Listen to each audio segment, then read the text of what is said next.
Edwin Carmona.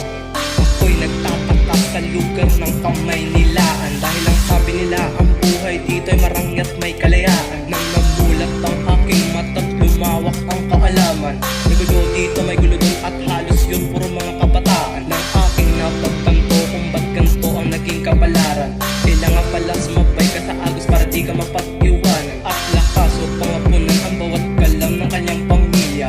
Kahit pa kapalit ay buhay, magkaroon lang na sapat ng pera, di makabasag pinggan, replikan nating mga kabataan. Lumabo ang ating imahe dahil nadala tayo sa kahirapan, na humahantong sa di makataot maganda na kalagayan. Ngunit papano ang susunod na henerasyon kung gato ang pag-asa ng bayan?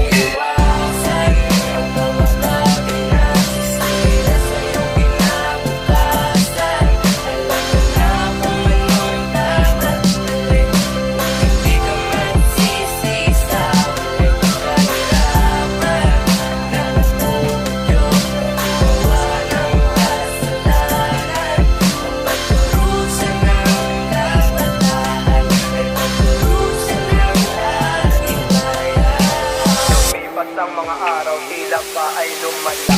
Tumaas na bawat tensyon sa mahal ko na bansa. May krimen sa bawat kalye, babaeng ginahasa. Sanggol na di tanggap pagkat kanyang ina ay bata. Pinatil yung nakulong dahil sa bawal na gamot. Mga nangyayari ngayon, panalangin ang tanging sagot. Meron din na lumaki na di kasama ang pamilya. Tuluyang tinakbil, tahanan niya'y munting kalsada. Ang lugar na kung saan kalagayan mo ay titiyak. Sa bawat gabing lagim ng tulog, umihik ako sa tumiiyak. Nakikiusap sa itaas na sana siya'y mapatnubayan.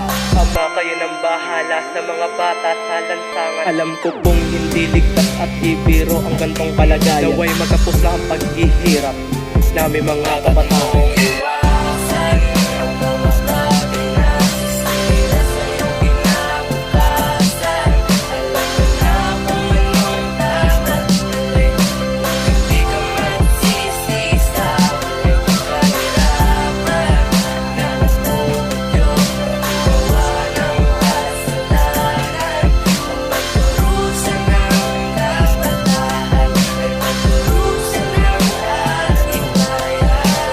Siyasat ko sa ating lugar, doon ko lang nalaman na ganito pala kahirap kanilang pinagdadaanan. Tingin sa kanila ay salot at problema sa lipunan, ngunit nagawa ang lahat ng yun ng dahil lang sa kagipitan.